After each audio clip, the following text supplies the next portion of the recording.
प्यारे भैया बहनों, 12वीं कॉमर्स लेखा शास्त्र के अंतर्गत साझेदारी सामान्य सिद्धांत का अध्ययन करते हुए लाभ हानि नियोजन खाता बनाना है। अगला प्रश्न, मनीष और गिरीश के साझेदारी फर्म में यह प्रावधान है कि लाभ विभाजन बराबर होगा। दूसरा, मनीष को प्रति माह 400 रुपये वेतन दिया जाएगा। तीसरा, गिरीश जो बिक्री विभाग का प्रबंध करता है उसे मनीष का वेतन देने के बाद कमीशन के रूप में शुद्ध लाभ से 10% कमीशन के रूप में प्राप्त होंगे। साझेदारों की स्थिर पूंजी पर 7% की दर से ब्याज देय होगा। साझेदारों के वर्ष भर के आहरणों पर 5% की दर से ब्याज लगाया जाएगा। मनीष एवं गिरीश की स्थिर पूंजी क्रमशः 1 लाख रुपए तथा 80,000 रुपये है। उनकी वार्षिक आहरण की राशि 16,000 रुपये एवं 14,000 रुपये है। 31 मार्च 2002 को वर्ष की समाप्ति पर लाभ की राशि 40,000 रुपये है। फर्म के लिए लाभ हानि नियोजन खाता तैयार कीजिए। सबसे पहले पूंजी पर ब्याज की गणना करते हैं। 10,000 रुपये का 7% 7,000 रुपये और 80,000 रुपये का 7% होता है 5,600 रुपये। लाभ हानि नियोजन खाते के डेबिट पक्ष में इसे पूंजी पर ब्याज मनीष और गिरीश 7,000 और 5,600 रुपया। इस प्रकार से पूंजी पर ब्याज 7,000 और 5,600 को जोड़ने पे 12,600 रुपये लिखा जाएगा। समाकलन पक्ष में सकल लाभ या शेष लाया गया जो लिखा जाता है उसे लिखा जाएगा। 40,000 रुपये जो फर्म में लाभ हुआ था उसे लिखेंगे। इसके बाद आ जाते हैं मैनेजर एम का पूंजी खाता। चूँकि मनीष को 400 रुपये प्रति माह वेतन की प्राप्ति होती है, इसलिए 400 गुणित 12 यानी 4,800 रुपये उसे वेतन के रूप में और अतिरिक्त प्राप्त होगा। गिरीश का पूंजी खाता कमीशन। तो कमीशन की गणना करने के लिए प्रश्न में कहा गया है कि यह कमीशन वेतन देने के बाद प्राप्त होता है। तो लाभ हुआ था 40,000 रुपये, तो 40,000 रुपये में से 4,800 को घटाने पे जो 35,200 रुपये प्राप्त होते हैं, इस 35,200 रुपये का 10% कमीशन के रूप में 3,520 रुपये गिरीश को और मिलेगा। अतः प्रश्न में गिरीश का पूंजी खाता विचलन 3,520 रुपये, कमीशन के रूप में 3,520 रुपये और उसे प्राप्त होगा। अब इस प्रश्न में कहा गया है कि आहरण पर ब्याज। तो मनीष द्वारा आहरण किया गया था 16,000 रुपये, तो 16,000 का 5% होता है 800 रुपये और गिरीश द्वारा आहरण किया गया था 14,000 रुपये, तो 14,000 का 5% होता है 700 रुपये। यह 800 और 700 रुपये आहरण पर ब्याज लाभ हानि नियोजन खाते के समाकलन पक्ष में लिखा जाएगा।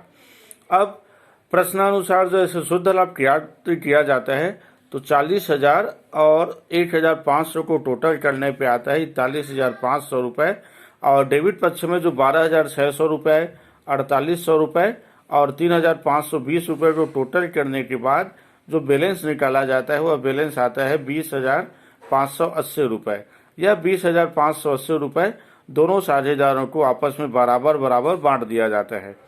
आपसी समझौतों के अनुसार यह जो शुद्ध लाभ आएगा उसे लाभ का विभाजन बराबर बराबर किया जाएगा। तो 20,580/2, तो प्रत्येक के हिस्से में आएगा 10,290 रुपये मनीष को मिलेगा और गिरीश को मिलेगा 10,290 रुपये। यह शुद्ध लाभ इनके पूंजी खाते में ट्रांसफर हो जाएगा। यह इसके बाद जो पूंजी खाता बनाएंगे उसको अगले चैप्टर में बताया जाएगा। अगला प्रश्न, राजेश, सुनील एवं तरुण साझेदार है जो लाभ हानि 1/2 अनुपात 1/4 अनुपात 1/4 अनुपात में बांटते हैं। उनकी पूंजी क्रमशः 12,000 रुपये, 8,000 रुपये और 6,000 रुपये है। पूंजी पर 5% ब्याज दिया जाता है। आहरण पर 5% ब्याज लिया जाता है। तरुण 3,000 रुपये वार्षिक वेतन पाता है। सुनील कुल बिक्री पर 1% कमीशन पाता है। वर्ष 2011 का लाभ समायोजनों के पूर्व 11,500 रुपये था। कुल विक्रय 1,40,000 रुपये था। आहरण 4,000 रुपये, 5,600 रुपये और 6,000 रुपये थे, जिन पर क्रमशः 80 रुपये, 100 रुपये और 120 रुपये ब्याज हुआ। लाभ हानि नियोजन खाता तैयार कीजिए। लाभ हानि नियोजन खाता के समकलन पक्ष में 11,500 रुपये लिखा जाएगा। उसके बाद आता है पूंजी पर ब्याज 5%, तो 12,000 का 5% होता है 600 रुपये। 8,000 का 5% होता है 400 रुपये और 6,000 का 5% होता है 300 रुपये। इस प्रकार से पूंजी पर ब्याज 6, 4, 10, 3, 13, टोटल 1,300 रुपये पूंजी पर ब्याज लिखा जाएगा।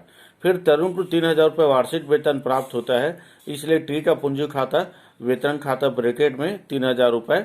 उसके बाद कमीशन के रूप में एस को 1,40,000 रुपये का 1% कमीशन दिया जाता है, तो कमीशन के रूप में उसे 1,400 रुपये और अतिरिक्त प्राप्त हो जाएंगे। अब आहरण पर ब्याज के रूप में आर को मिलेगा 80 रुपये, उसके बाद 100 रुपये और 120 रुपये। इस प्रकार से 80, 100, 120 का टोटल होता है 300 रुपये। अब 11,500 और 300 को टोटल करने के बाद आएगा 11,800 रुपये। इस 11,800 रुपये में से 1,300, 3,000 और 1,400 को घटाने पे आएगा 6,100 रुपये शुद्ध लाभ। ये शुद्ध लाभ इनके पूंजी लाभ हानि अनुपात में ट्रांसफर हो जाएगा। तो लाभ हानि अनुपात हुआ था 8/2 अनुपात 8/4 अनुपात 8/4। इसी को अपन ऐसा भी लिख सकते हैं 2:1:1, यानी 2/4, 8/4 और 8/4। अब 6,100 को अपना वापस से बांटते हैं तो आर के हिस्से में आएगा 3,050 रुपये, एस के हिस्से में आएगा 1,525 रुपये और टी के हिस्से में आएगा 1,525 रुपये।